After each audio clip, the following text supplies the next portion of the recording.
Ok. Está viendo mi pantalla, ¿cierto? Sí. Ok.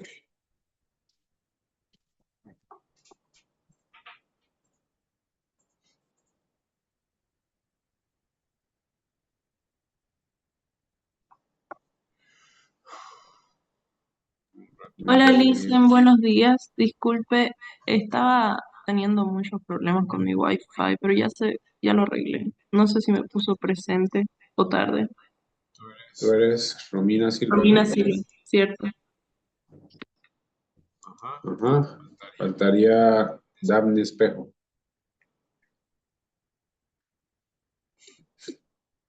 Ok. Habíamos visto ya básicamente el método científico, ¿cierto? El método científico básicamente es definir un problema, ¿cierto? ¿Listo? Después de definir, planteamos la hipótesis relacionada con el problema. Y ya vimos que la hipótesis debería tener básicamente ciertas características. La primera es la unidad de estudio o la población, ¿no? De estudio, luego las variables envueltas, las variables, y finalmente la relación entre las variables. ¿Listo? ¿Ya? Hicimos el caso de varios ejemplos, pero más importante, ustedes hicieron ya su hipótesis que quieren probar al final del módulo, ¿no? ¿Listo? Luego de eso vimos variables, es decir, qué tipo de variables tenemos, la independiente y la dependiente. ¿No ve? Independiente significa que puede variar de forma independiente, valga la redundancia, y dependiente es que va a responder al cambio de la variable independiente, ¿cierto? Esa es la definición de variable dependiente e independiente. Hicimos el caso para estos tres, ¿cierto? Los niños con coeficiente intelectual altos tendrán un nivel de ansiedad mayor que los niños con coeficientes intelectual bajo. Entonces, independiente sería el IQ y dependiente sería la ansiedad. ¿Listo? Para este caso, el estrés acelera la pérdida de cabello. Independiente, estrés. Y dependiente, cabello. ¿Listo? Y finalmente, este que está aquí, las personas con un mayor nivel educativo tienen menos riesgo de sufrir demencia.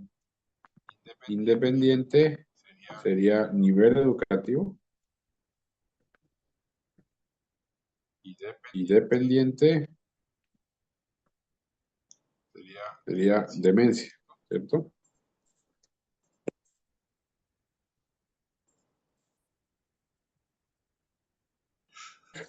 La demencia. ¿Listo? Vimos la escala de medias, categórico, ordinal, intervalos de razón o ratio. Vamos a poner aquí entre paréntesis de razón. A ver. Vimos muchos ejemplos o algunos ejemplos. Y básicamente vimos que para los datos cualitativos o categóricos tenemos la nominal y la ordinal. Siendo nominal una escala que no tiene orden y ordinal una escala que sí tiene orden.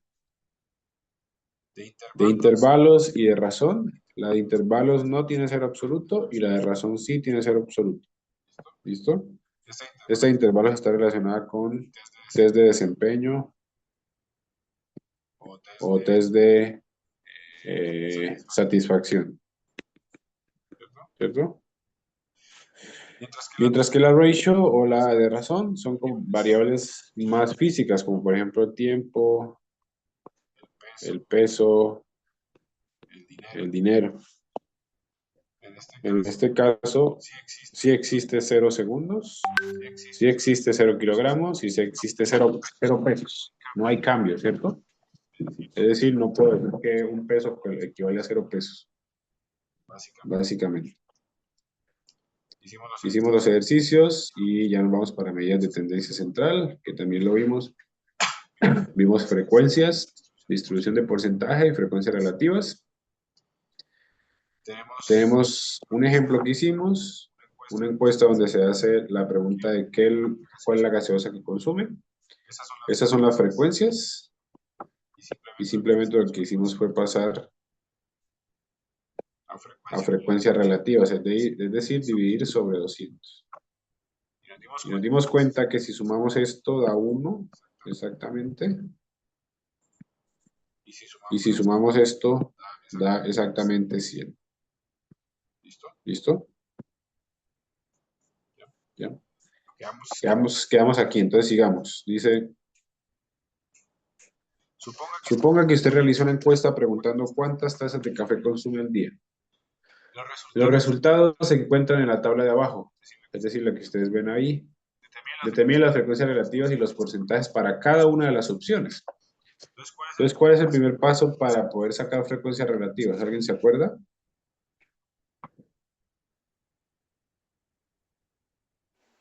Era el número dividido el total, si no me equivoco. El total. Entonces vamos a calcular el total. Y el total es sumar 20 más 10, 30. Más 10, 4. Más 4, 5. Más 5, 5. 45. Vamos a calcular la frecuencia relativa. Sería 20 sobre 45. Este sería 10 sobre 45. Este sería 10 sobre 45 y este sería 5 sobre 45. Y vamos a sacar la distribución de porcentajes. 20 sobre 45, a ver cuánto es. 44%. Ok, 44%. Quiere decir que este es 22%, que este es 22% y que este es 11%. ¿De acuerdo? Entonces vamos a sumar. Aquí debería dar todo 1. Pues claramente esto da 1 porque es 45 sobre 45. Y esto va a dar 100, ¿no? 44 más 22, eso es 66.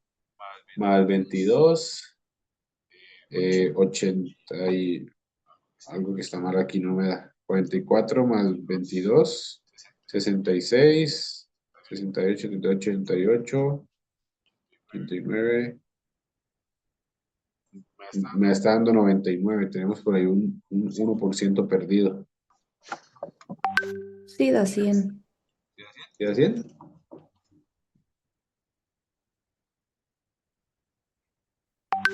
A ver, 44, 4, 2, 4, 6, 8, 4, 8, esto da 88, más 11, 99.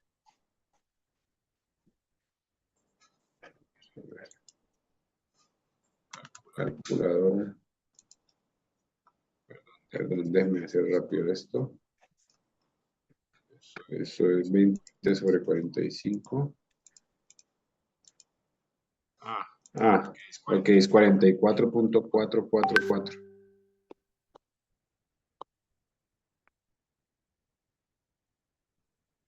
Vamos a hacerlo exactamente. ¿Listo? Porcentajes es 44.444%.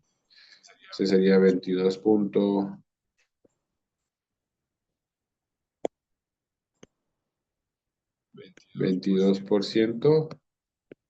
22.22%. Y este sería 11.11%. Y seguramente ahora sí va a dar 100, porque estamos perdiendo los decimales. ¿Listo? Va a dar 99.99, que es casi 100, básicamente. ¿Listo? Ok. Bueno, esto les queda de tarea. Esta es una tarea que quiero que hagan. Simplemente van a realizar una encuesta a 20 personas con Google Forms. donde realice la siguiente pregunta. ¿Sus actividades diarias han sido afectadas por la reciente contaminación del aire? La pregunta debería tener tres opciones: sí, no y parcialmente. Calcula la frecuencia absoluta relativa de acuerdo a los resultados de su encuesta. ¿Listo? Esto sería una encuesta que deberían hacer a 20 personas. ¿Listo?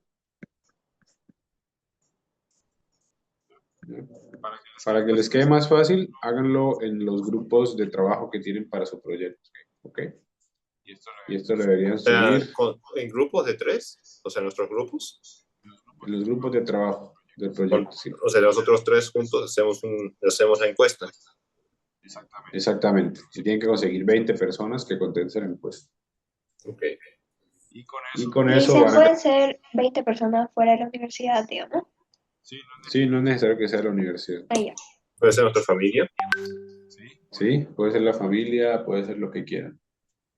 ¿Listo?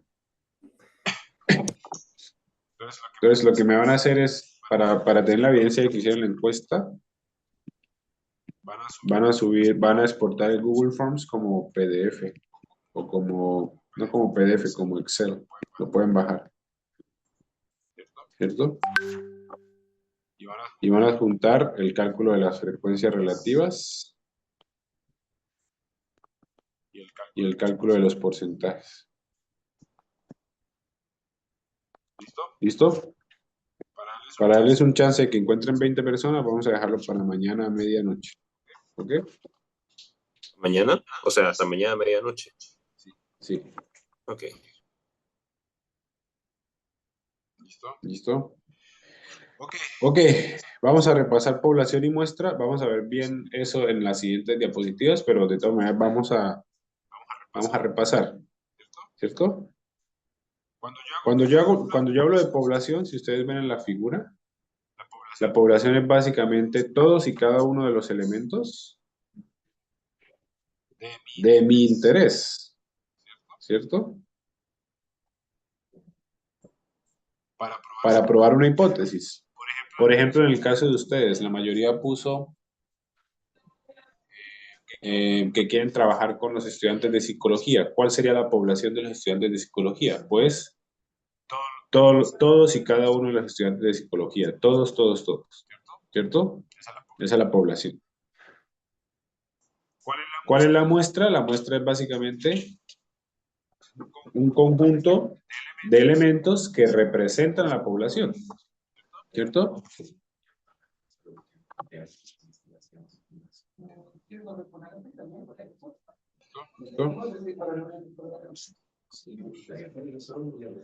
Entonces, por ejemplo aquí, ¿cierto? Esta muestra podría estar dividido en varios sectores. Estos serían los del primero, los del segundo y los del tercero. ¿Listo? ¿Okay? Entonces vamos a hacer unos ejemplos de población y muestra. ¿Ok? Aquí tenemos un estudio que se quiere hacer. Dice, el Ministerio de Educación de una ciudad está estudiando las características de las escuelas. ¿Listo?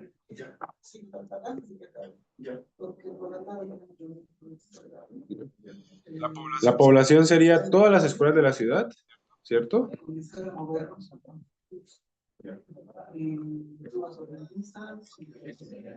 Y la muestra serían 30 escuelas seleccionadas al azar. ¿Listo? Entonces, fíjense, serían todas las escuelas. Y la muestra son 30 escuelas de la ciudad seleccionadas al azar. ¿Listo? El siguiente caso dice, un grupo de economistas está estudiando cómo son las ganancias de los productos de los alimentos orgánicos. ¿Listo? La población sería, de los productores, perdón, de alimentos orgánicos. La población sería todos los productores de alimentos orgánicos de un país. Y la muestra sería 500 productores seleccionados al azar. ¿Listo? ¿Sí ven la diferencia? La población es todo. Y la muestra son algunos, ¿cierto? Lo mismo acá. Todas las escuelas. Algunas escuelas. ¿Listo? Ahora para el siguiente. Un periodista está investigando la opinión de los ciudadanos sobre el gobierno actual.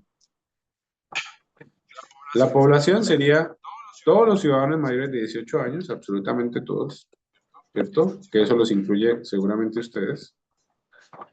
Y la muestra sería 1000 ciudadanos seleccionados al azar. ¿Listo? Y todos. Y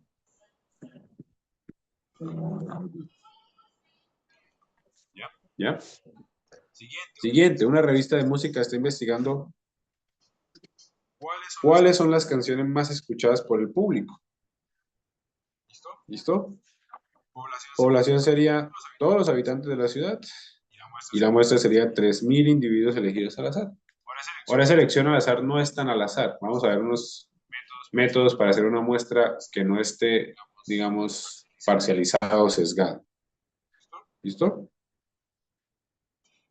Entonces,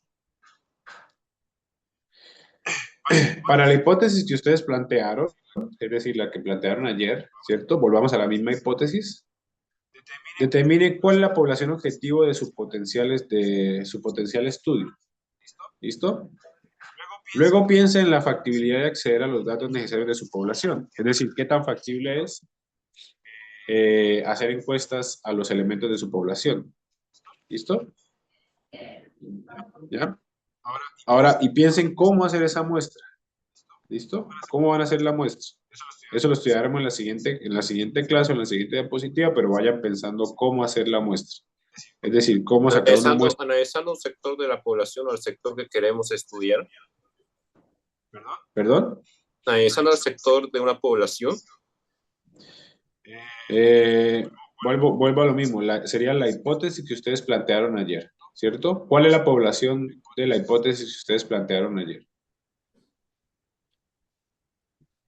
¿Listo? Ahora, ¿es factible acceder a los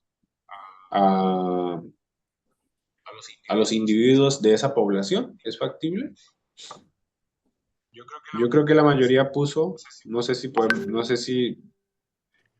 lo hagamos, pero la mayoría lo hizo con estudiantes de psicología, ¿cierto? Esa sería su población, ¿no ve? Población. La población es estudiantes de psicología, la mayoría, o creo que todos.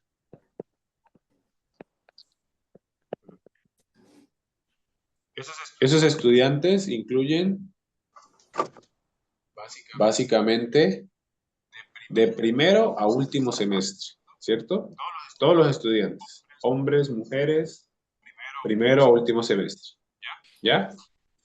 ¿Es posible acceder a los elementos de su población? Es decir, ¿es posible encuestar a esas personas? ¿Qué dicen ustedes? ¿Sí o no?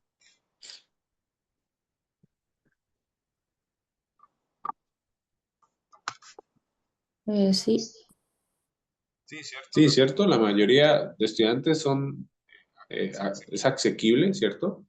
Obviamente con ciertas limitantes, ¿no? Es decir, sobre todo los horarios y sobre todo las preguntas que ustedes les vayan a hacer, ¿cierto? Tercero, ¿cómo hacer una muestra? Es decir, ustedes es probable que no puedan encuestar a todos los estudiantes de psicología. La pregunta es, ¿cómo hacer una muestra? Es decir, ¿cómo escogen a las personas que vayan a pertenecer a su muestra? No lo hemos visto, pero ¿cómo lo harían? Los ¿Qué harían? estudiantes de un semestre serían capaz. ¿Solo los estudiantes de un semestre? Sí, Ya. ¿Y qué pasa con los de los otros semestres?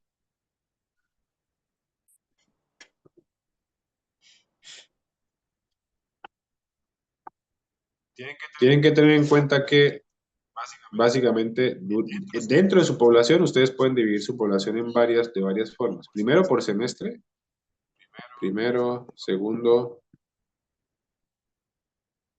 hasta décimo.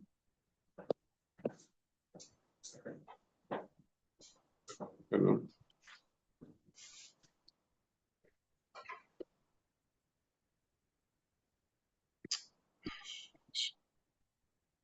Pasa con esto.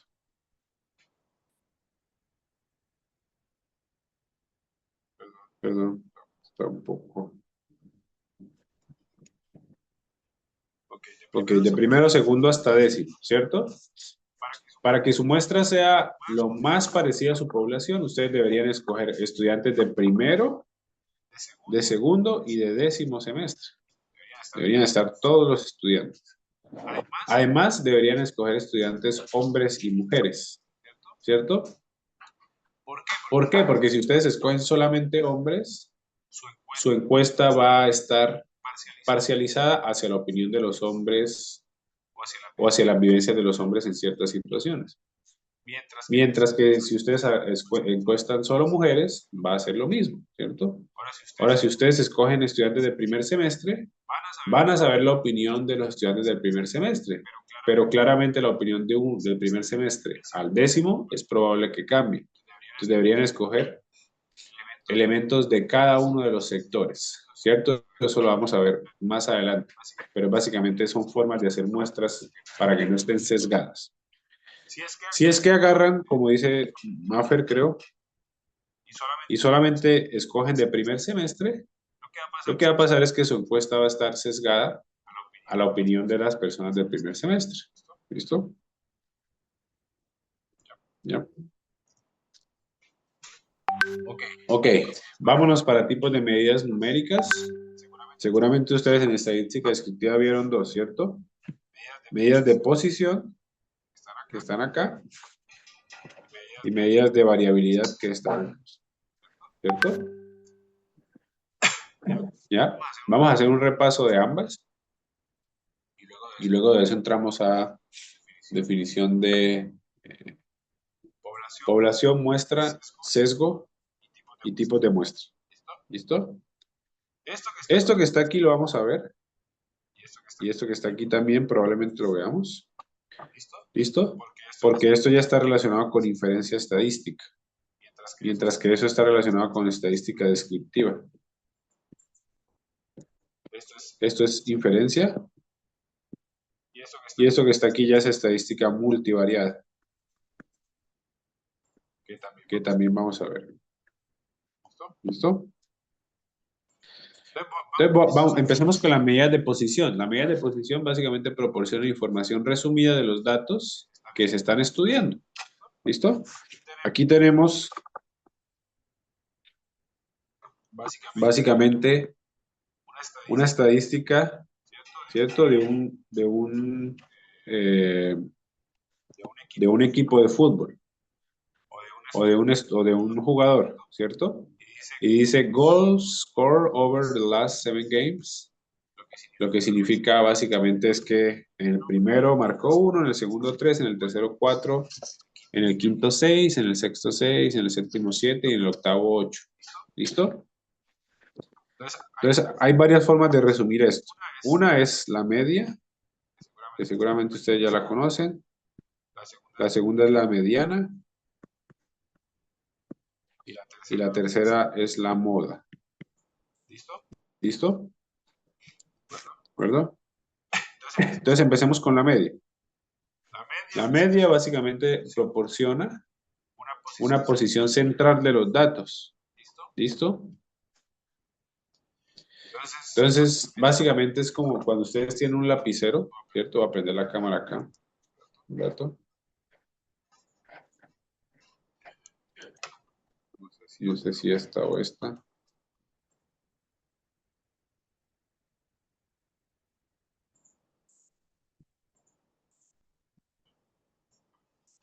Es como cuando ustedes tienen un lapicero, ¿cierto? Si ustedes tienen un lapicero o un bolígrafo, ¿qué pasa si ustedes ponen el dedito cerca de una punta y tratan de hacer equilibrio? ¿Qué piensan ustedes que pasa? Lo que va a pasar es cuando suelto, ¿cierto? El lapicero se va a caer, ¿no? Entonces vuelvo a hacer esto acá, el dedito, ¿cierto? Lo suelto y el lapicero se va a caer. ¿Ya? Ahora, ¿qué pasa si lo pongo exactamente en un punto de equilibrio? Lo que va a pasar es que el lapicero se va a mantener en mi dedo, ¿cierto? Se va a mantener equilibrado.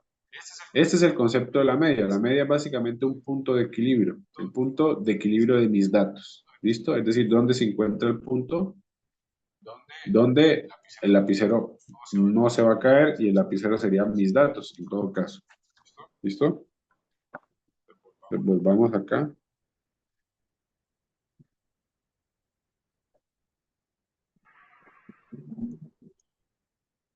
¿Listo? Entonces, como les decía, es como si ustedes pusieran, ¿cierto? Un punto acá y ese punto sea el punto de equilibrio de mis datos. Eso se conoce como, en física, se conoce como el centro de masa. ¿Listo? Pero es básicamente el punto de equilibrio. ¿Ya? Ahora, ¿cómo se halla la media? Bueno, aquí vamos a repasar solamente la media aritmética, que es la más importante. Existe la geométrica y existe la ponderada, que de hecho también es importante. Y vamos a repasar la aritmética. Entonces, básicamente la media es suma de datos sobre cantidad de datos. ¿Listo? Entonces aquí tenemos este ejemplo. Dice, suponga que 5 estudiantes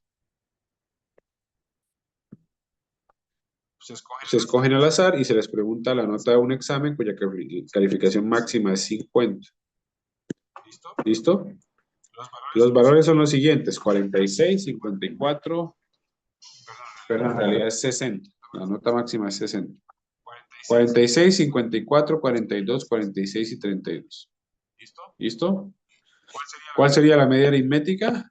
Bueno, básicamente es 46 más 54 más 42 más 46 más 32 sobre la cantidad de datos.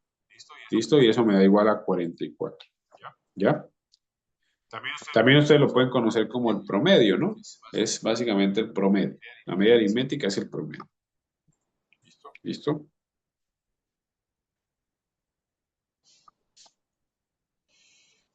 Vámonos para mediana, ¿cierto? La mediana básicamente es el punto central de mis datos, pero el punto central real. Esto es un punto central promedio y ese sería un punto central real.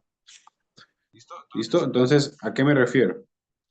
Vámonos a este ejercicio de la mediana. ¿Ya? Entonces tenemos estos datos que es básicamente el salario que gana una persona justo después de graduarse. ¿Listo? Se hizo una encuesta y 12 personas participaron. ¿Ok? Lo primero que hay que hacer para calcular la mediana es ordenarlos de forma ascendente. ¿Listo? Aquí no tuvimos que ordenarlos de forma ascendente, simplemente sumamos y dividimos.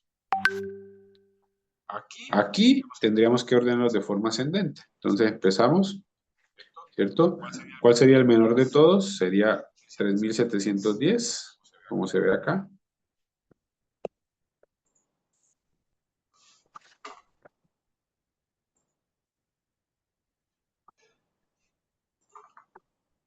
¿Listo?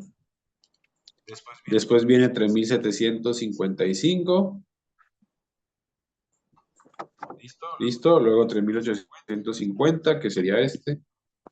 Luego 3880.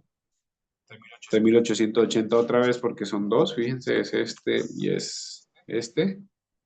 Y así sucesivamente hasta llegar al mayor, que es 4325. ¿Listo? Ahora la media sería el punto central de mis datos. Y el punto central de mis datos, vamos a contar.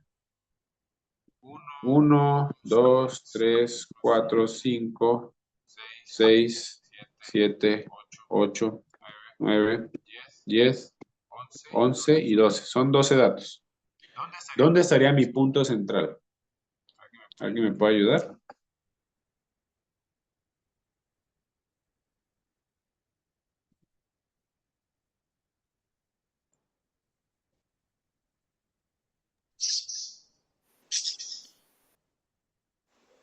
En el 6 y el 7, dice. Entre el 6 y el 7, ¿cierto? Es decir, acá, ¿cierto? No es el 6 ni el 7, sino es la mitad entre 6 y 7, ¿cierto? Entonces la mediana va a ser 3890 más 3920, que son el dato 6 y 7 sobre 2. y esa sería la mediana de mis datos. ¿Listo?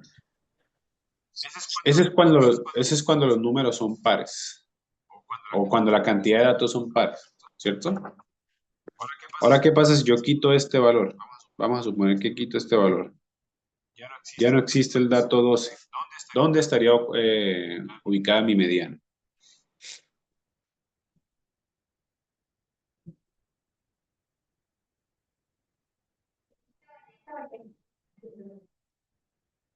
¿Estaría entre 6 y 7 o estaría en otro lado? Sería el 6. Sería el 6, ¿cierto? ¿Por qué? Porque vamos a contar 1, 2, 3, 4, 5, ¿cierto? Me paro en el 6, cuento para el otro lado, 7, 8, 9, 10, 11. En ambos lados existe la misma cantidad de datos, que es 5 a la derecha, 5 a la izquierda, ¿cierto? Entonces la mediana en este caso sería 3.890, en el caso de que tenga solo 11 datos. ¿Listo? Entonces cuando tenga datos pares, la mediana es la mitad de los datos centrales, y cuando tenga datos impares, la mediana básicamente es el dato que está justamente en la mitad, que sería 3.890. ¿Listo? ¿Ya? Ahora, ¿cuál es la ventaja de la mediana respecto a la media? Es decir, ¿por qué la media y la mediana son diferentes y qué información me da una que no me da la otra? ¿O en qué situaciones usarían ustedes una y usarían otra?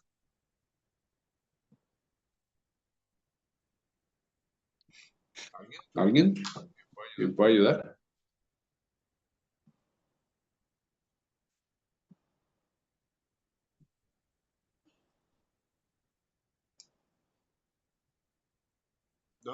¿Cuándo usarían la mediana en vez de la media? Hablando de números más grandes. Sí, va por ahí. Entonces, si yo tengo números que son demasiado atípicos, por ejemplo, un número atípico para este caso sería alguien que gane 15.000, ¿cierto? Es supremamente atípico comparado con los otros. Los otros están en el rango de 3.700 a 4.000 y hay una persona que le fue muy bien y está ganando 15.000. Entonces, esto es un dato muy atípico, ¿cierto? Cuando yo calculo la media va a tender hacia ese dato, ¿cierto? Entonces, la media va a estar sesgada por ese dato atípico. Mientras que si calculo la mediana, fíjense que la mediana se va a mantener estática como es, porque la mediana no depende de los valores de los datos, sino de cómo están organizados los datos, ¿cierto? Entonces, cuando yo quiero evitar sesgos por valores demasiado grandes o demasiado pequeños, alguien que no trabaje, digamos, está ganando 0, lastimosamente no encontró trabajo, está ganando 0, también es un dato muy atípico, ¿no? Está muy lejos de 3.700. ¿Listo? Entonces también se va a sesgar la media hacia 0. ¿Listo?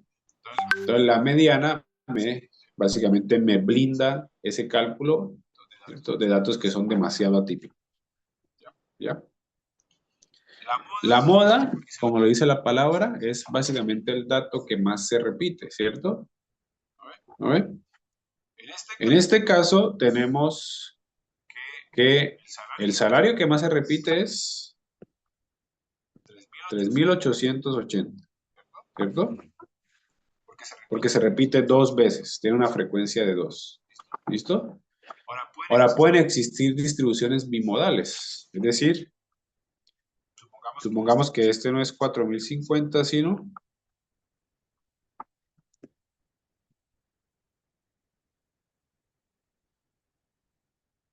3.950, ¿cierto? En este caso, yo voy a tener básicamente 2 modas, ¿cierto? Una moda es 3.880 y la otra es 3.950. ¿Listo? Pueden haber distribuciones multimodales. ¿Listo? Supongamos que tengo otro dato acá, que es 3.710. ¿Listo? Ahí tendría 3 modas. 3.710, 3.880 y 3.950. ¿Listo? Ya no es necesario tener una moda, pueden ser muchas modas. ¿Listo? ¿Hasta aquí hay preguntas o todo está claro? ¿Cuándo se utilizaba la media en lugar, cuándo se utilizaba la moda en lugar de la media o la mediana? Claro, la moda y la mediana y la media hacen o estiman básicamente el punto medio de tus datos. Uno a través del promedio y el otro a través de la localización física, ¿cierto? ¿Qué es esto? La moda es otro tipo de métrica que me dice cuál es el dato que más se repite y no necesariamente es igual a la media y la mediana. ¿Listo? Entonces no podemos utilizar uno u otro. La media y la mediana se pueden reemplazar. La moda digamos que es un estimador un poco diferente a la media y la mediana. ¿Listo? Pero es buena pregunta. Vámonos para percentiles. ¿Vieron percentiles? Creo que sí, dice. Sí. Ya, percentil es básicamente el punto por el cual cierta cantidad de datos está por debajo de ese percentil. Entonces, por ejemplo, si yo digo el percentil 80, lo vamos a llamar aquí como L. L80 significa el punto por el cual, ¿cierto? En el cual, debajo de este percentil 80 se encuentran el 80% de mis observaciones. Y por encima se encontraría el 20%, porque tiene que sumar 100%, ¿cierto? El percentil 50, vamos a dibujarlo acá. Ese es el percentil 50. Es el punto para el cual 50% de las observaciones están por debajo y 50 por arriba, ¿cierto? El percentil 25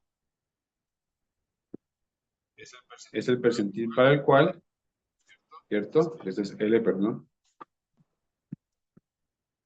Es el percentil para el cual 25% de las observaciones están por debajo y 75 están por encima.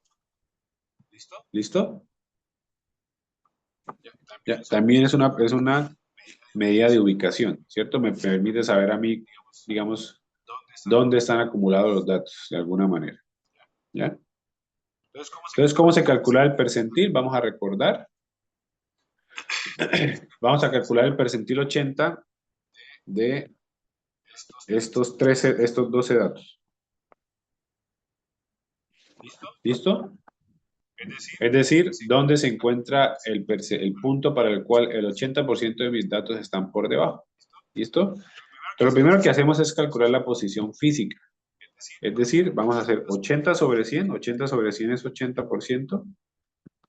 Y lo multiplicamos por 12 más 1. ¿Por qué 12 más 1? Porque 12 es el más grande y le vamos a sumar 1 para calcular, porque si calculamos el percentil 100, el percentil 100 debería estar por aquí, en el punto 13, ¿cierto? Entonces 13 sería el 100%, el percentil 100, ¿no ve? Entonces el 80% de 12, que son los datos, más 1, eso me da 10.4, ¿listo? Ahora si yo les digo, ¿dónde queda la posición 10.4? ¿Entre qué números y qué números?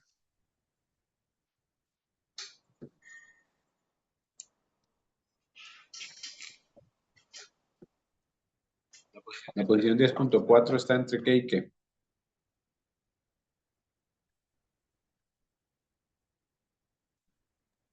Entre 4050 y 4130.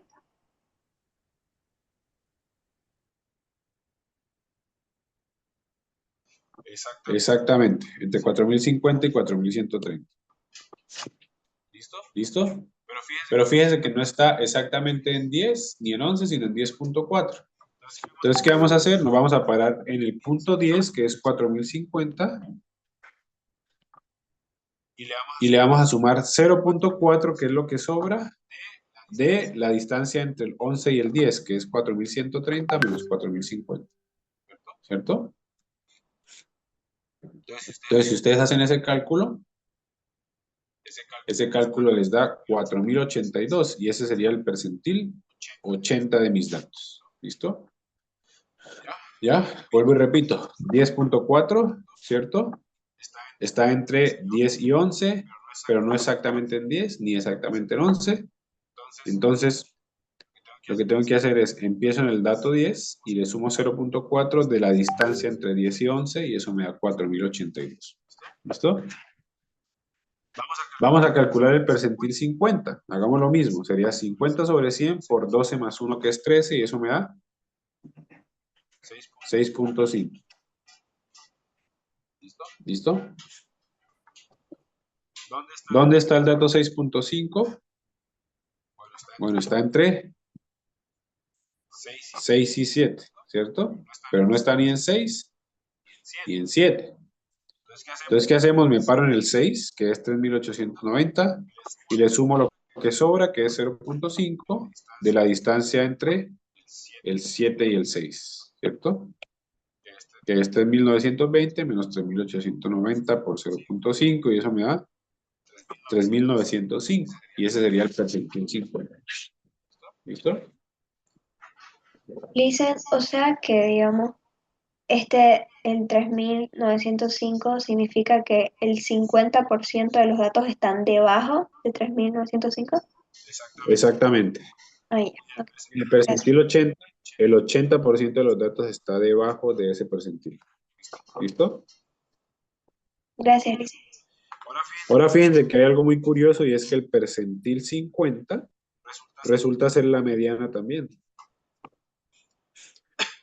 que la calculamos anteriormente. La mediana habíamos dicho que estaba entre 6 y 7, y cuando la calculamos eso me daba 3905. Entonces es importante eso, el percentil 50 es la mediana. Y tiene sentido porque la mediana es el punto para el cual la mitad de los datos están para abajo, o sea, el 50% de los datos, ¿no?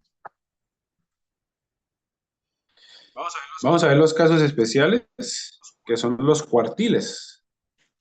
¿Listo? Los cuartiles son percentiles, solamente que se definen en términos de cuartas. Y cuartas son 25%, ¿cierto? Entonces tenemos el cuartil 1, es igual al percentil 25. Es decir, el punto para el cual 25% de todos los datos está debajo. ¿Listo?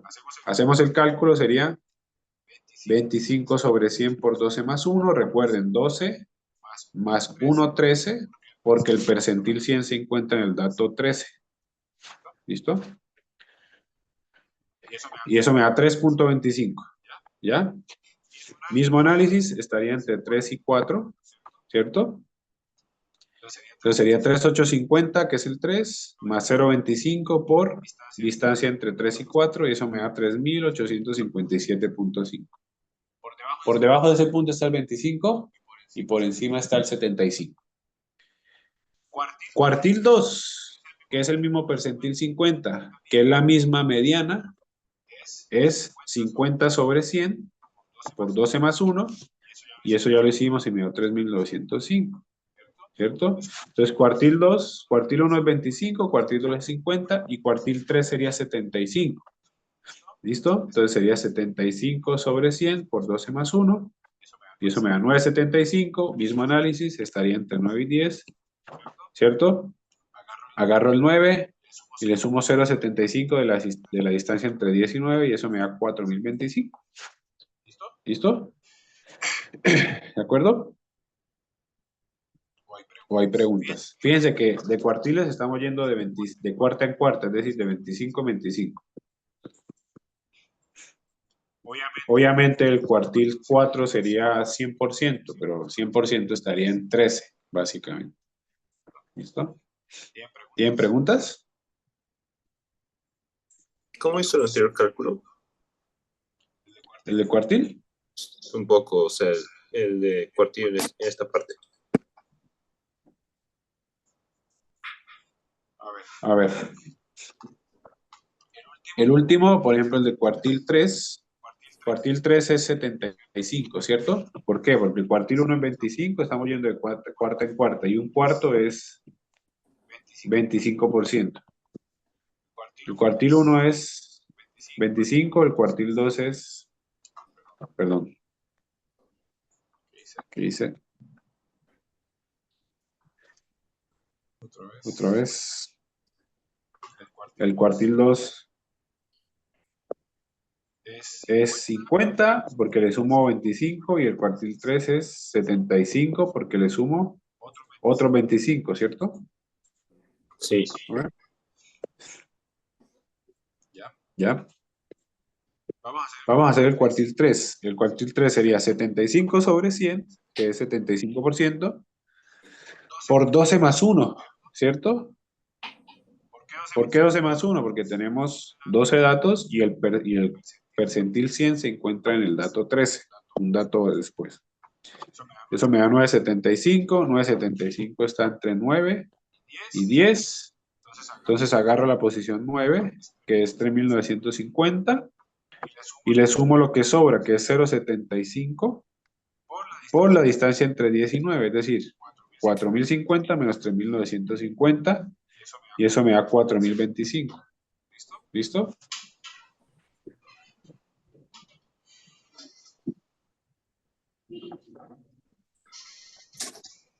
¿Sí? Ok. Ok, perfecto. Entonces, 4025 significa que el 75% de los datos está por debajo de ese percentil. Y en este caso sería del cuartil 3. ¿Ya? ¿Listo? Hasta aquí llegarían las medidas de tendencia central o de posición. Nos faltaría hablar de las medidas de dispersión. ¿Listo? ¿Qué medidas de dispersión vieron ustedes cuando estaban en estadística descriptiva?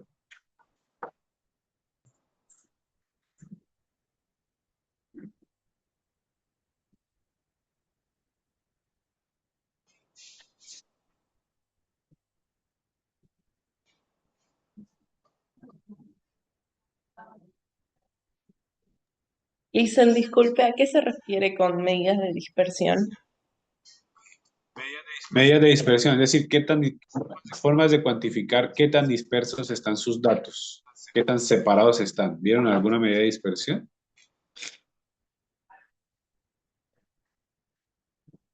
Bueno, seguramente vieron varianza, ¿cierto? ¿Lo vieron? Sí, Desviación estándar, eso lo que hace es cuantificar qué tan dispersos están mis datos sobre cierto punto. Entonces lo que vamos a hacer es, vamos a repasar otra vez las medidas de dispersión. ¿Listo? Entonces, estos son medidas de tendencia central o de posición, es decir, cómo están distribuidos los datos, ¿cierto? Media, mediana, moda, percentiles y cuartiles. ¿Listo? Ahora, las medidas de dispersión me dicen qué tan dispersos están mis datos, es decir, qué tan separados, digamos. Si yo les pregunto a ustedes, ¿cuál de estos dos datos, cuál de estas dos figuras tiene datos más dispersos? ¿La de la izquierda o la de la derecha? ¿Qué dicen ustedes? La de la izquierda. ¿La de la izquierda esta? Sí. ¿Tiene datos más dispersos, segura? la de la No, derecha. la primera. Yo diría la de la derecha, porque fíjate, en este histograma que ustedes también vieron, fíjate que los datos van de 9 a 11, hablando de punto central. Y estos van de 7 hasta 15, ¿no ven? Entonces, los datos están más dispersos en el de la derecha que en el de la izquierda. El de la izquierda están mucho más concentrados. Pero hay algo más interesante, y es que si ustedes sacan la media de los datos, ya vimos que era la media aritmética, que era suma sobre cantidad. La media es igual. Entonces, la media de la distribución 1 es igual a la media de la distribución 2. ¿No ve? Pero son distribuciones totalmente diferentes. Lo que estoy queriendo decir es que no es suficiente con calcular la media, la mediana, la moda y los percentiles para poder entender la distribución de los datos. Necesitan ir un poco más allá, y ese poco más allá está relacionado con la dispersión. ¿Qué tan dispersos están los datos? Es otro factor muy importante. ¿Listo? Vuelvo y repito. Aquí las medias son iguales. Y ustedes calculan la media. Las medias son iguales, pero claramente no son los mismos datos. Entonces hay que ir un poquito más allá. Y para eso está el o las medidas de dispersión. Entonces vamos a ver cuatro medidas de dispersión. El rango, que es la más sencilla. ¿Listo? Rango. El rango intercuartil. Vamos a ver la desviación estándar. Y vamos a ver la varianza, que es la más importante de todas. ¿Listo? De hecho, varianza y desviación estándar son lo mismo, solo que uno es la raíz cuadrada de otro. ¿Ya? Entonces vamos a entender cómo calcular. Empecemos con el rango, ¿cierto? Rango es básicamente el valor mayor menos el valor menor. Ojo, el valor que puede tomar la data. ¿Listo? Entonces, en este caso, por ejemplo, volvamos al caso de del pago de salario. Tenemos 12 graduados y tenemos 12 diferentes salarios. No diferentes, pero 12 salarios, ¿cierto? El rango sería la posición mayor, el valor mayor, que sería 4.325, menos el valor menor, que es 3.710. Y eso es 615. Entonces fíjense que me está diciendo qué tan dispersos están los datos. El mayor es 4.325 y el menor es 3.710. Volvamos a esta distribución. ¿Cuál sería el rango de la distribución de la izquierda?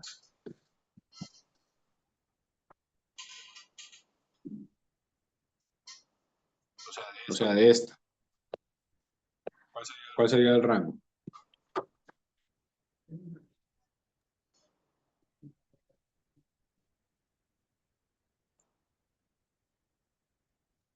Dos. ¿Cuál es el 2, ¿cierto? Porque es 11, que es el valor mayor que puede tomar la variable, menos 9, y eso me da 2. Fíjense que cuando hablo de rango, estoy teniendo en cuenta los valores de las variables, no sus frecuencias, porque las frecuencias son otras cosas. ¿Listo? Y en este caso sería 15, que es el máximo, menos 7, que es el mínimo, y eso me da 8, ¿cierto? Entonces, fíjense, claramente está más disperso el de la derecha. Tiene un rango de 8 y este tiene un rango de 2. Entonces, ya estoy obteniendo una información más, ¿cierto? Ya que las medidas son iguales, tengo que ir a la varianza o a la dispersión de los datos. ¿Ok? ¿Listo? Entonces, bueno, como es costumbre, vamos a parar unos 10 minutitos. Déjenme cerrar aquí micrófono.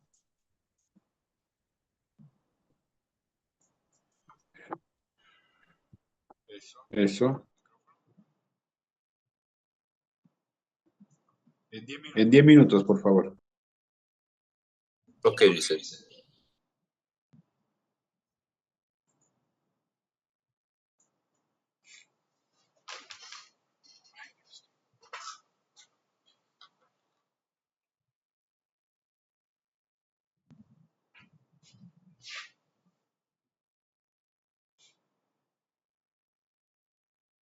Listen, listen. ¿Sí? ¿Qué pasó?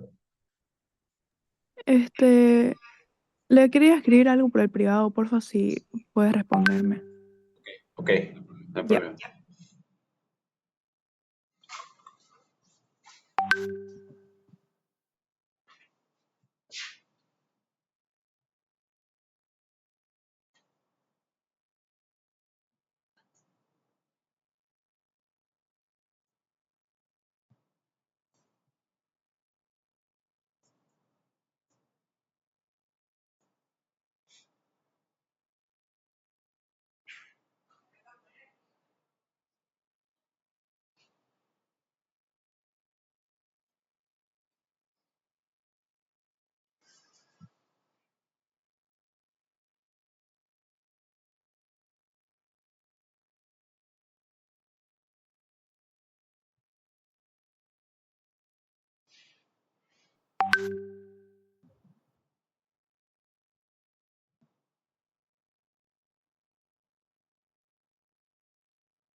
Ok, ¿están por ahí? Sí, listen. Ok, vamos a seguir entonces. Ya algunos me mostraron el Google Forms. Simplemente es la pregunta, ¿no? ¿Considera que la calidad del aire ha afectado sus actividades diarias? Sí, no, parcialmente. Y de eso sacan... perdón. De eso sacan básicamente las frecuencias relativas y los porcentajes. ¿Listo? Ok, ya vimos el rango, es el más sencillo, ¿cierto? Digamos, es el más fácil porque es mínimo versus máximo, o menos máximo menos mínimo, perdón. Ahora vamos para el rango intercuartil. El rango intercuartil básicamente es cuartil 3,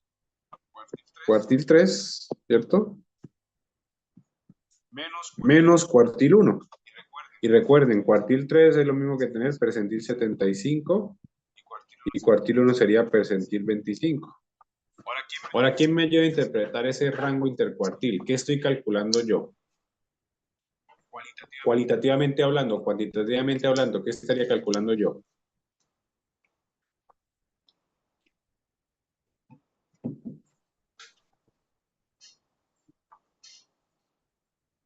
¿Alguien?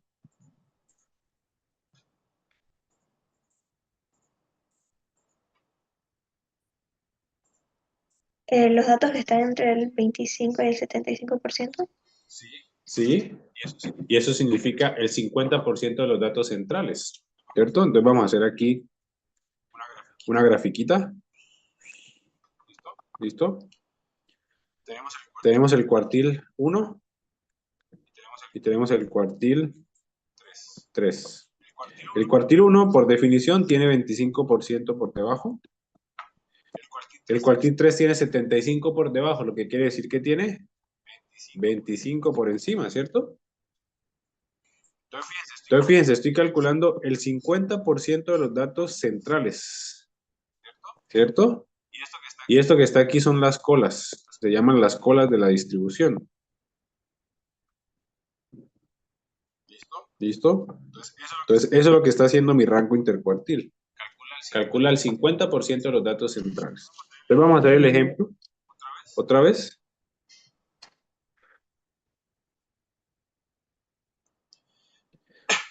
Volvamos a ver cómo calculamos el rango intercuartil. Perdón, los cuartiles 1 y 3. Entonces, fíjense, cuartil 1, recuerden, es 25% de 12 más 1. ¿Cierto? Vuelvo a repetir, ¿por qué 12 más 1? Porque el 13 representa el percentil 100. Eso me da 3.25. Entonces el dato está entre 3 y 4. ¿Cierto? Entonces sería el dato 3 más lo que sobra, que es 0.25, por dato 4 menos dato 3, que es la distancia entre el cuarto y el tercio. Y el percentil 75 sería básicamente el cuartil 3, y es 75 sobre 100 por 13. El 9,75 estaría entre 9 y 10. Entonces sería el dato 9 más 0.75 del dato 10 menos el dato 9. ¿Cierto? Y eso me da 4025. El rango intercuartil es básicamente 4025 menos 3857.5, y eso me da 167.5. Es decir, es el 50% de los datos. ¿Listo? El 50% de los datos está en un rango de 167.5. ¿Listo? ¿Sí? ¿Preguntas? ¿Qué más se utiliza en un rango intercuartil? ¿Perdón? ¿Qué más se utiliza en un rango intercuartil? ¿Cómo se utiliza o cuándo se utiliza? ¿Qué más se utiliza en un rango intercuartil? ¿Qué más se utiliza para calcularlo? Sí. No, simplemente lo que tienes que hacer es calcular el cuartil 3, el cuartil 1 y hacer la resta, ¿cierto? Entonces vamos a entender el 167.5. Eso significa que En un rango de 167.5 bolivianos, si estamos hablando de pesos, se encuentra la mitad de los datos que yo tomé. ¿Listo? Básicamente eso es lo que estoy diciendo. Entonces, para ustedes sería una dispersión alta o baja. Es decir, ¿están dispersos o no están muy dispersos?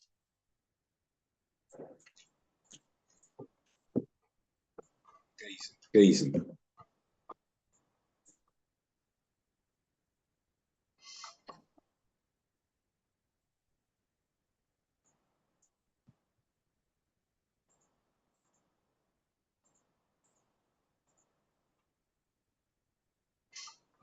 ¿Poco dispersos o muy dispersos?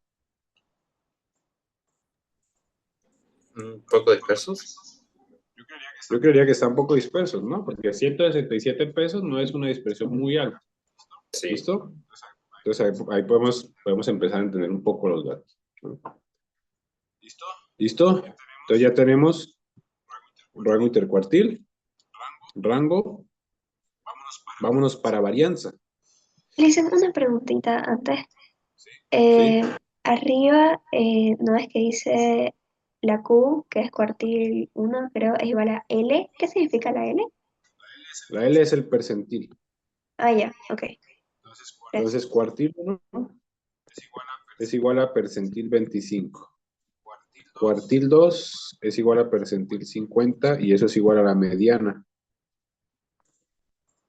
Y cuartil 3 es igual al percentil 75. ¿Listo? Gracias, Lisa. ¿Listo? La varianza.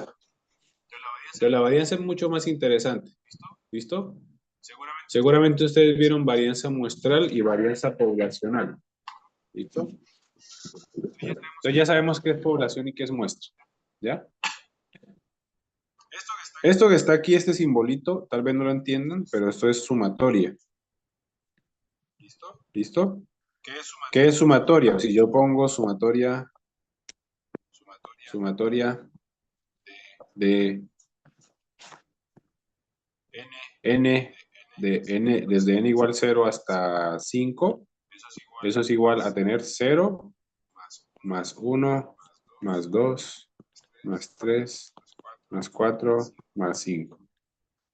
¿Listo? Es una forma compacta de decir que estoy sumando muchos elementos. ¿Listo? Para que no se confunda.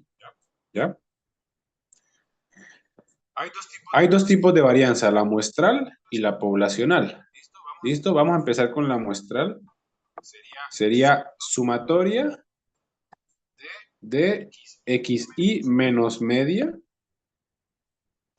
sobre el número de datos menos 1 y esto elevado al cuadrado. ¿Listo?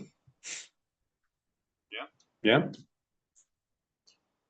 Y la varianza poblacional es sumatoria de xi menos mu al cuadrado sobre n, donde n es el número de elementos de la población. ¿Cierto? ¿Listo? Entonces, la muestral es básicamente una varianza que calculo sobre una muestra y la poblacional es sobre toda la población en general. ¿Listo? Ya. Ahora empecemos a entender esta ecuación que está aquí. Cuando estoy sumando, lo que estoy diciendo es esto, básicamente. Vamos a poner esto de forma desglosada. Ese cuadrado, supongamos que n es igual a 3. ¿Listo? ¿Cómo me quedaría ese cuadrado? Me quedaría x1, es decir, el primer elemento menos la media.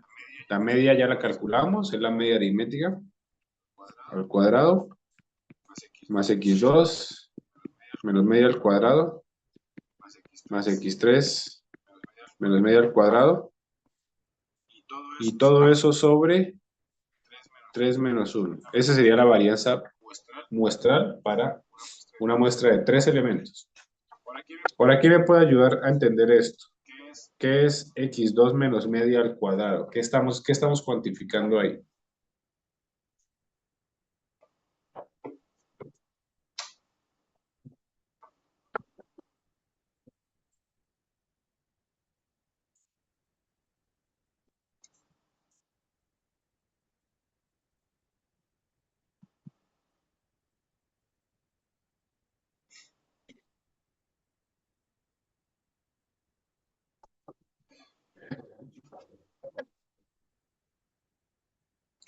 ¿Qué estaríamos cuantificando? Es decir, x2 menos media al cuadrado, ¿qué significa?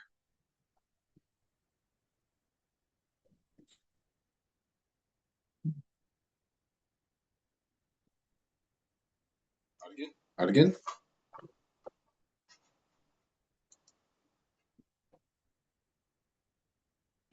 Ah, a ver, Nicole, ¿qué entiendes por x2 menos media al cuadrado? ¿Qué significa eso?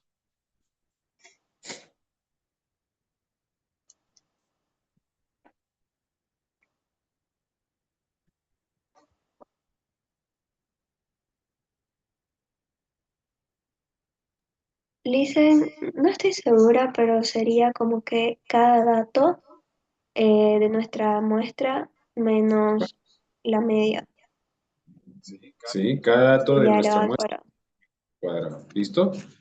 Eso está bien. Entonces, supongamos que yo tengo un dato acá. Ese llamémoslo x1. Esta es la media, ¿cierto? La media es lo que acabamos de calcular, de aprender a calcular, que es suma sobre cantidad. ¿Listo? Y este es x2. ¿No? Pero- x2, ¿cierto? Y esta es media. Si yo les digo, ¿cuál sería la distancia entre la media, entre esta línea roja y x1? Gráficamente, ¿cuál sería? Sería una línea que va desde la línea roja hasta x1, ¿cierto? ¿Listo? Y esa distancia es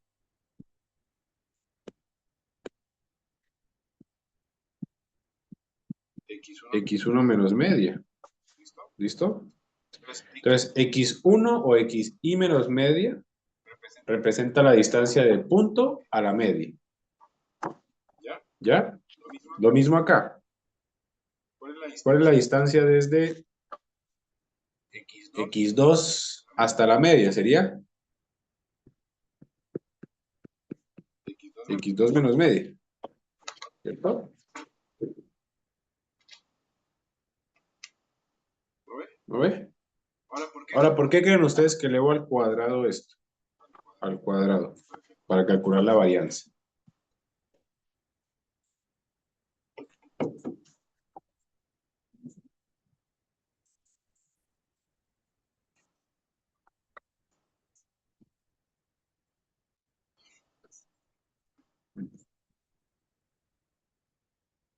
Bueno, simplemente por el hecho de que esta y esta podrían ser una negativa y la otra positiva. Es decir, puede ser una distancia hacia la izquierda y una a la derecha. ¿Cierto? Y yo no quiero que se cancelen esas distancias. Lo que quiero es que se sumen. Entonces, por eso las elevo al cuadrado. Y recuerden que un número elevado al cuadrado, así sea negativo, me va a dar positivo. ¿Listo? Entonces, la varianza lo que está haciendo es calcula las distancias de cada punto a la media, las eleva al cuadrado y las suma. ¿Listo? Y luego la dividimos sobre n-1 si es muestra y n mayúscula si es población. Esto es un poquito más abstracto y no creo que sea conveniente ahorita explicar por qué aquí es n-1 y por qué aquí es n solamente. ¿Listo? ¿Ya? Pero lo que estoy haciendo es cuantificando qué tan dispersos están mis puntos, ¿cierto? Ahora, ¿sobre qué punto estaría cuantificando esa dispersión? ¿Cuál sería mi punto de referencia?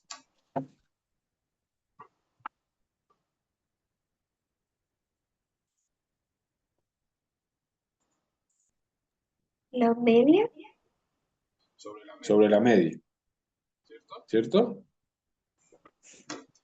Es decir, estoy mirando qué tan dispersos están mis puntos sobre la media. Y esa es la definición de varianza. ¿Listo?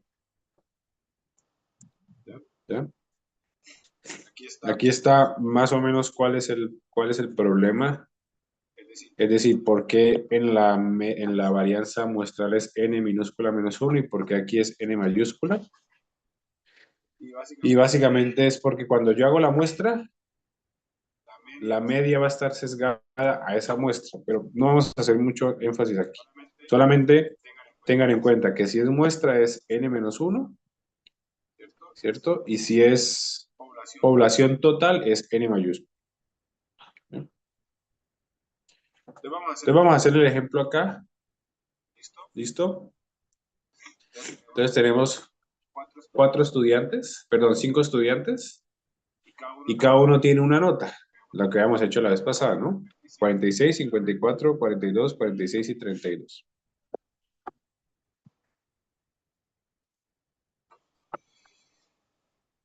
¿Listo?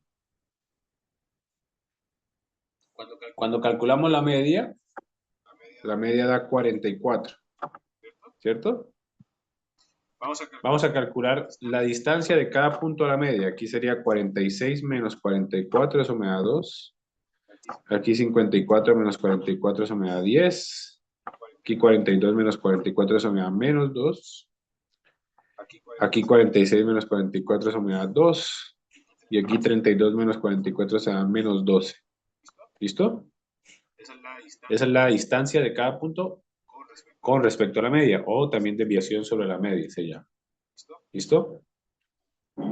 Ahora fíjense que si yo sumase esto, el primero se cancela con el tercero. Y yo no quiero eso, porque yo quiero cuantificar la dispersión de todos los puntos, ya sea positiva o negativa. Entonces, ¿qué hacemos? Elevemos todo al cuadrado. ¿Listo? Me daría 4 positivo.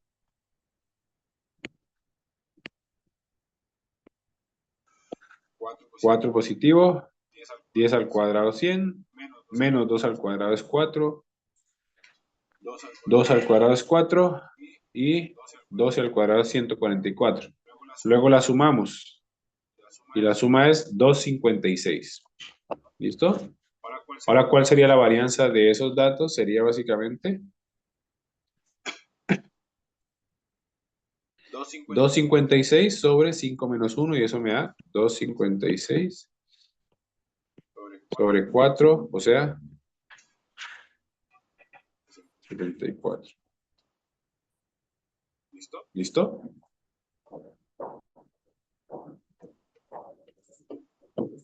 ¿Entendido? ¿Cómo se calcula la varianza? ¿Qué significa la varianza? ¿Puedes repetir lo último que hizo? Sí. Primero vamos a repetir otra vez. Resté todo, ¿cierto? Es decir, resté cada punto de la media y me dio esto. Lo elevé al cuadrado y me dio esto. Lo sumamos y me dio 256. Como son 5 puntos, 1, 2, 3, 4 y 5, voy a dividir la suma total, 256, sobre 5 menos 1, que es 4. Y eso me da 64. ¿Listo? Creo que sí. Ok. Entonces fíjense que aquí estamos en un predicamento porque este estudio cuantifica el número de estudiantes en una clase. Entonces lo que se hizo fue que se entró a un salón y se contó el número de estudiantes. Fíjense, en la clase 1, 46. En la clase 2, 54, y así sucesivamente hasta la última clase, que es 32. ¿Listo?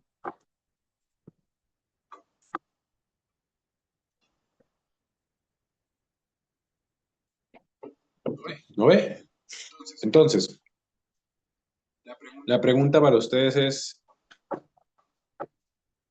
¿cuáles serían las unidades de la varianza? Es decir, la varianza que es 64 que estudiantes, 64 vacas, 64 bolivianos. ¿Qué unidades tiene ese 64?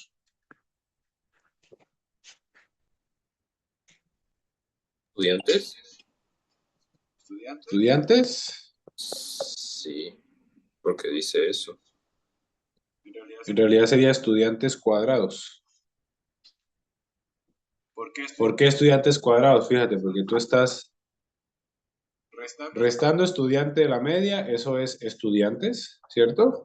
Lo llevas al cuadrado, me daría estudiantes al cuadrado, ¿cierto? Pero fíjense que no hay no existe una interpretación muy fácil para estudiantes cuadrados. Es decir, yo no puedo decir la dispersión son más o menos 64 estudiantes cuadrados, ¿cierto? Entonces, aquí viene el concepto de desviación estándar. La desviación estándar básicamente es la raíz cuadrada de la varianza, ¿cierto?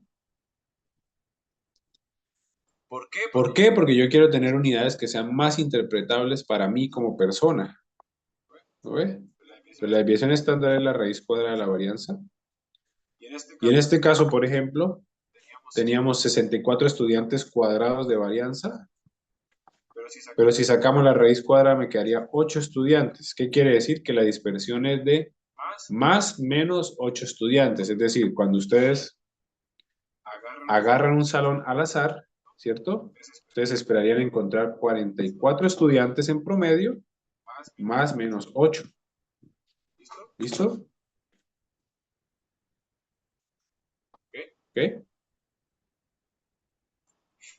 Entonces está clara la diferencia entre varianza y desviación estándar y por qué una aparece, por qué la desviación estándar aparece.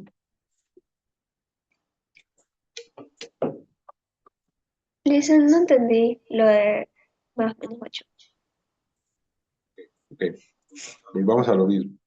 Pues cuando yo calculé la varianza acá, fíjense que lo que yo hice fue resté 46 de 44. Eso me da que 2 qué. Cuando resto 46 estudiantes menos 44 estudiantes, ¿cuál es el resultado? 2 estudiantes. 2 estudiantes. Luego lo elevo al cuadrado. Me da 4. ¿4 qué? Estudiantes al cuadrado. 4 estudiantes al cuadrado, ¿cierto? 4 estudiantes al cuadrado porque también tengo que elevar la unidad. ¿Listo? Entonces, como les digo, es muy difícil interpretar estudiantes al cuadrado. ¿Qué significa estudiantes al cuadrado? ¿No ven? Pues si yo quiero tener una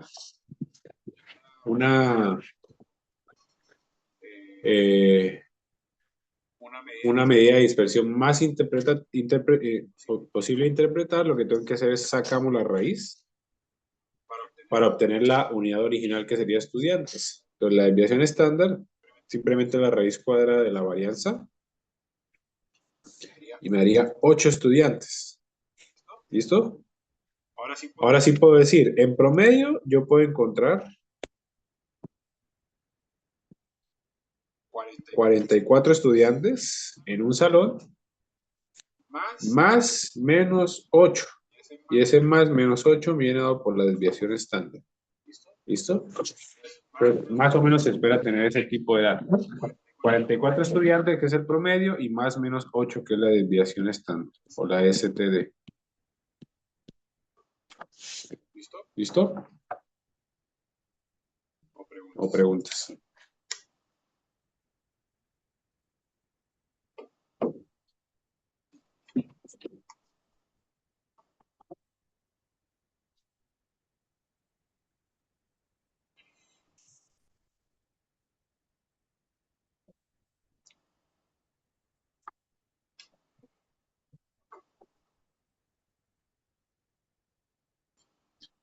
¿Está claro? Bueno, vamos para el siguiente tema entonces. Déjenme un rato, voy a enviar las diapositivas. Vamos para la presentación 3. Ya tienen tarea, ¿cierto? Es hasta mañana lo del Google Forms.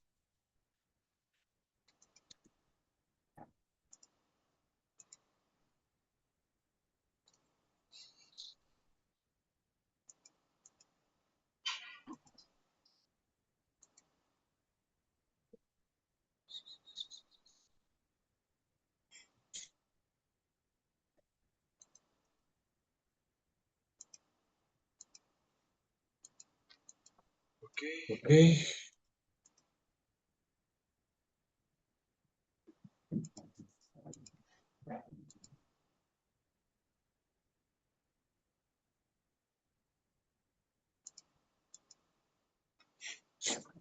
Ok, déjenme abrir la nueva diapositiva. Ese es el repaso que hicimos de lo que se vio en estadística descriptiva. ¿Cierto? Vámonos ahora a...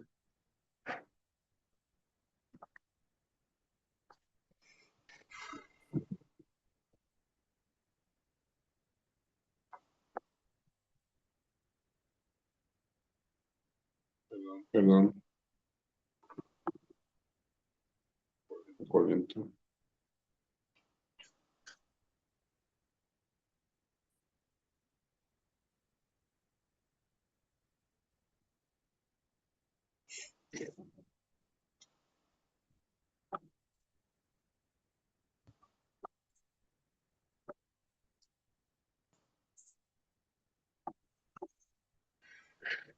Listo. Voy a compartir de nuevo.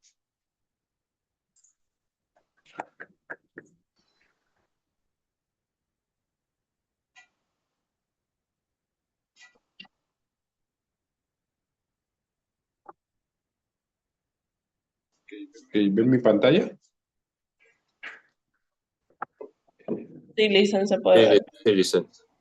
Sí, perfecto. Vamos de nuevo al tema de población y muestra. Quiero dejar claro esto.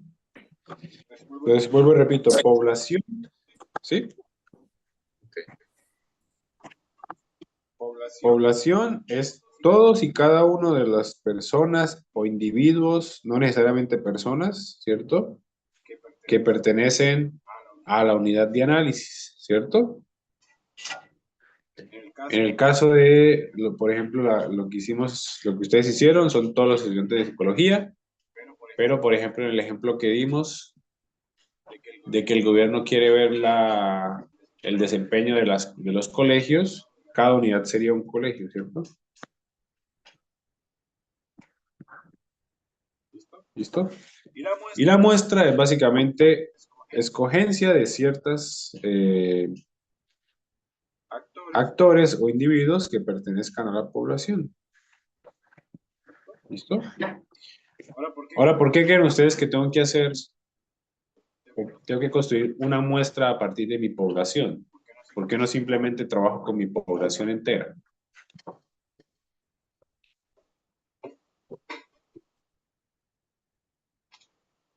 Porque juntar a tanta cantidad de gente sería muy difícil. Dependiendo de la población, ¿cierto? Puede ser hasta imposible, ¿no ven? Contar el número o tener toda la data de los individuos. O puede ser muy caro, ¿cierto? Cuando yo, cuando yo hago un análisis de la muestra, eso se llama usualmente encuesta, ¿cierto? Pero cuando yo hago un análisis de la población, ¿cómo se llama eso?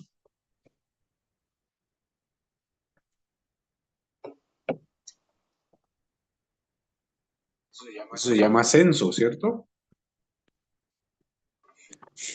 Ustedes ya saben que el censo básicamente requiere un montón, un despliegue enorme y requiere el paro de actividades por 1 o 2 días, ¿cierto? Requiere de voluntarios, etcétera, etcétera. Entonces, si ustedes quieren hacer un censo, no lo pueden hacer cada año, ¿cierto? Lo tienen que hacer cada 2, 3, idealmente 4, máximo 5 años. ¿Listo? ¿Ya? Ahora la pregunta es, ¿cómo construir esta muestra, no? ¿Cómo construimos esta muestra? ¿Listo? ¿Qué es lo primero que se les viene a la mente? Si yo les digo, construyanme una muestra a partir de una población, ¿qué es lo primero que harían ustedes?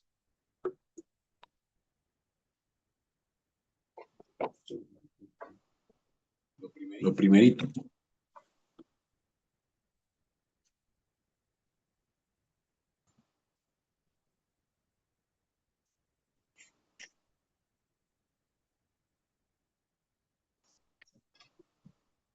¿Qué es lo primerito que se les ocurre? Tomar una muestra de un sector. ¿Sí? ¿Un sector? ¿Puede ser? Lo primerito que a mí se me ocurriría es agarrar a la persona que venga, básicamente, ¿cierto? Es decir, salgo a la calle y empiezo a encuestar como loco, si es que me están pagando, ¿no? Si me pagan y me dicen, le vamos a pagar por encuestado, lo primero que hago es, me voy para un lugar y empiezo a encuestar como loco, ¿cierto? Ahora, ¿cuál es el problema de esa encuesta como, digamos, a la quete, como dicen aquí? Puede ser, ¿cierto?, que la encuesta esté sesgada al lugar en el que yo estoy haciendo la encuesta, ¿cierto? Es decir, si yo me voy para un centro comercial y pregunto cuál es el nivel de ingresos de su familia, ¿cierto? Las respuestas van a ser muy diferentes a si me voy a un barrio un poco más popular, ¿cierto? Entonces hay que empezar a pensar cómo ustedes van a diseñar o cómo van a tratar de hacer su muestra. Eso es lo que quiero que hagamos durante hoy y mañana, probablemente. Aquí está algo muy interesante, fíjense. Esta es la distribución de la muestra. ¿Listo? ¿Ya? Digamos que esto es aquí, sí, claramente. ¿Perdón?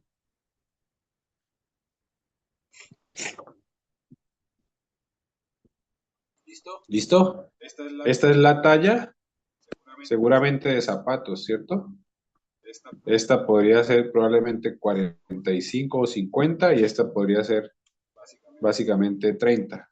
¿Ok? Esta es la talla de zapatos. Esta es la talla de zapatos en adultos. ¿Listo? Entonces, claramente es probable que el promedio esté entre 38 o 40, ¿cierto? Hayan datos cercanos a 30, pero no muchos, y hayan datos cercanos a 50, pero no muchos, ¿cierto? Ahora imagínense, yo hago una muestra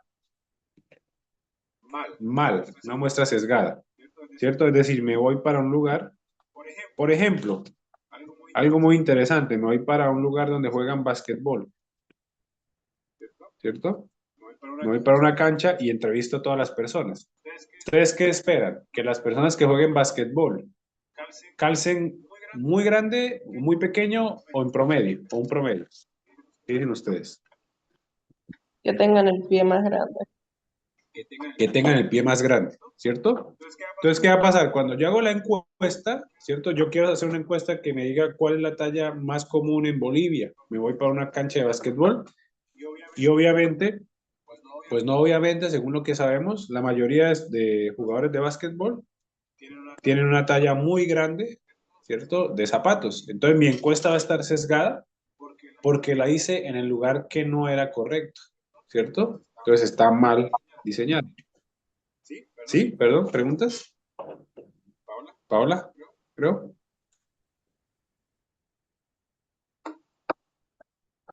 Ok, y al estar mal diseñada, las conclusiones que nosotros vamos a sacar también van a estar sesgadas de alguna manera. ¿Listo? ¿Ya? Entonces hay un montón de sesgos. Vamos a ver todos los sesgos, pero lo más interesante, al final de hoy o mañana, ustedes van a tratar primero de inferir cuáles son los sesgos en los cuales ustedes pueden incurrir cuando vayan a hacer su proyecto. ¿Listo? Entonces empecemos con el primero, sesgo por infracobertura. Entonces la principal razón de una muestra sesgada es por infracobertura, es decir, lo más común que se encuentra es que las muestras estén sesgadas por infracoberturas, la mayoría de encuestas. Básicamente porque las muestras no representan fielmente a toda la población, como vimos acá, ¿cierto? Esto es sesgo por infracobertura, estoy cubriendo solamente una posición espacial. Entonces, por ejemplo, si ustedes realizan una encuesta en línea, ¿cierto? Para saber la intención de voto en una región, las personas que no tienen o no usan Internet no van a ser encuestadas. Eso sería un sesgo por infracobertura. No estoy cubriendo a toda la población. En este caso, por ejemplo, las personas que no tienen Internet, que pueden ser personas de bajos recursos, ¿cierto? O puede ser personas también, no necesariamente de bajos recursos, sino personas que no les gusta usar Internet, es decir, adultos mayores. Cuando ustedes hacen esta encuesta, va a estar sesgada. Y va a estar sesgada porque no vamos a tener en cuenta a las personas que no usan o que no tienen Internet. ¿Listo? Ese es el primer sesgo y el más común de todos. ¿Ya?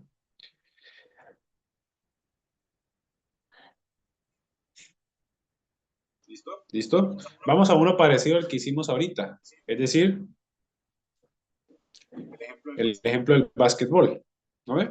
Entonces, los investigadores o unos investigadores quieren conocer el efecto de una nueva ley de tráfico en una ciudad. Y por ello realizan una encuesta mediante un muestreo por conveniencia. Vamos a ver qué muestreo por conveniencia dentro de un centro comercial. ¿Listo? La pregunta es, ¿estaría sesgada la muestra o no estaría sesgada la muestra? ¿Y cuáles serían las consecuencias? ¿Quién me ayuda a contestar esa pregunta? ¿Estaría o no estaría?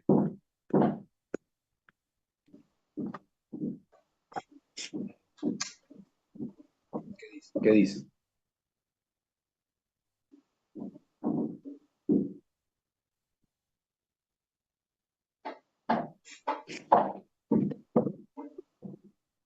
A ver, Javier, ¿qué dices tú? ¿Estaría sesgada esa muestra que está haciendo el investigador? Claro, sí, estaría sesgado. Sesgada, ¿por qué estaría sesgada? Luego Romina, pero primero Javier, ya leí la palabra Javier, luego Romina. Dale. Porque, digamos, es como que están yendo a un lugar específico de una ciudad, digamos, no están conociendo no están cubriendo todo lo que pudieran abarcar para determinar la opinión de la gente. Exactamente, ¿cierto? Entonces fíjense que si, bueno, dale Romina, sigue tú. No está también no está tomando en cuenta a las personas las cuales trabajan en sí, como transportistas o conductores, digamos, los conductores de micro, los conductores de camiones, están tomando en Exacta, cuenta solo a las personas que, digamos, está otro nicho de personas, otro grupo de personas, las cuales no tienen nada que ver con el tema. exactamente. Entonces fíjense que si yo me voy a un centro comercial y hago una encuesta de una ley de tráfico, es como que, pues en realidad no sabría si ellos van a estar afectados o no, ¿cierto? Porque son personas que van al centro comercial de vez en cuando, ¿cierto? Pero si ustedes se van a otros lugares, como por ejemplo dice Romil, ¿cierto? Y hablan con transportistas, eso ya es otra cosa. Y si hablan con personas que van todos los días al trabajo al centro, eso ya es otra cosa, ¿no? Y eso ya no estaría menos sesgado. Pero aquí estaría sesgado y probablemente lo que va a obtener la persona es que o no conocen la ley o simplemente están de acuerdo con la ley, pero no es totalmente verídico lo que van a hacer. ¿Listo? Ok, ese es el primer sesgo y el más común. ¿Listo? Ahora, sesgo de respuesta voluntaria. Vamos a ver dos más y luego terminamos. El sesgo de respuesta voluntaria es un sesgo en el cual los encuestados con ciertas características están más predispuestos a contestar las encuestas. En otras palabras, los encuestados no son neutrales. ¿Listo? Ejemplo, cuando ustedes hacen entrevistas en un programa donde se discute el embarazo interrumpido, ¿cierto? O el aborto, como ustedes lo quieran ver. Los que llaman probablemente son los que están demasiado interesados en el aborto, ya sea para bien o para mal. Entonces la encuesta va a estar sesgada porque no son neutrales. Es decir, si ustedes le preguntan a alguien pro vida del aborto, ya tiene básicamente eh, em, la idea en la cabeza de lo que es el aborto, y si le pregunta a una persona pro aborto, pues va a tener básicamente un sesgo a favor del aborto, ¿cierto? Y en una entrevista de un programa, obviamente van a llamar las personas que están más interesadas, ¿cierto? Y por eso sería una encuesta totalmente sesgada.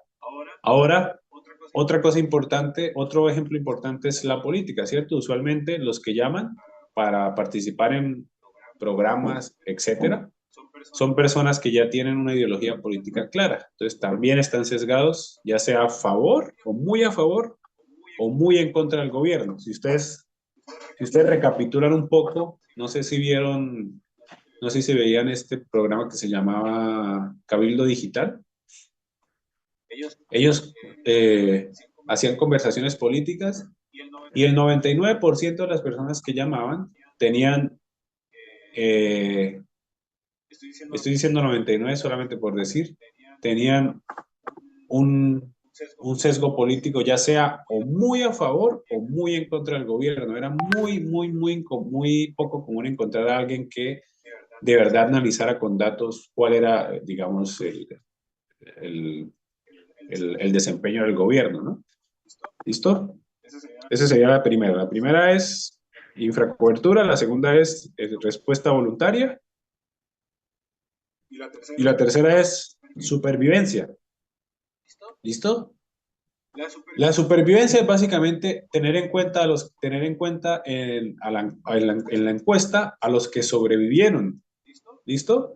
¿A qué me refiero? Por ejemplo, cuando ustedes realizan una encuesta para determinar el estado de un sector empresarial, ustedes ya no pueden entrevistar a las empresas que se fueron a la quiebra, ¿cierto? Porque ya se fueron a la quiebra. ¿Listo? Entonces va a estar sesgada y en este caso va a estar sesgada positivamente. Vamos a decir, el sector empresarial está muy bien porque hemos entrevistado a las empresas y todas las empresas dijeron que están relativamente bien. Pero ¿qué pasa con las empresas que fueron a la quiebra? ¿No ven? Se llama de supervivencia porque los que no sobrevivieron pues no van a ser tenidos en cuenta. ¿Listo? ¿Y nos alcanza para uno más? No sé, sí.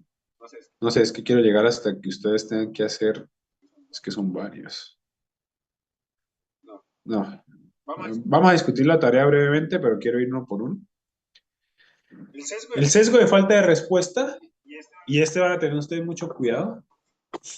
Cuando los participantes abandonan de manera voluntaria la encuesta o el estudio en el que están trabajando, en el que están participando, perdón. ¿Listo? Entonces, una persona que está siendo encuestada puede abandonar el estudio por muchas razones. La primera de ellas es porque la encuesta es muy larga y la persona se va a aburrir y simplemente lo que hace es cierra el Google Forms y dice ya no quiero participar. ¿Listo? Entonces vamos a tener respuestas que no han sido, preguntas que no han sido respondidas. ¿Listo? Y otra que también es muy importante es cuando se preguntan temas que son demasiado sensibles. En esos temas entran, por ejemplo, la orientación sexual de una persona, ¿cierto? Los ingresos familiares también es un tema sensible para muchas personas. Si son portadoras de alguna enfermedad. Y algo que tal vez ustedes enfrenten es el promedio de desempeño en la universidad. Eso puede ser un tema muy sensible para algunas personas. Entonces puede ser que cuando ustedes estén haciendo el Google Forms, la persona simplemente no responda y simplemente se enoje y se salga del experimento.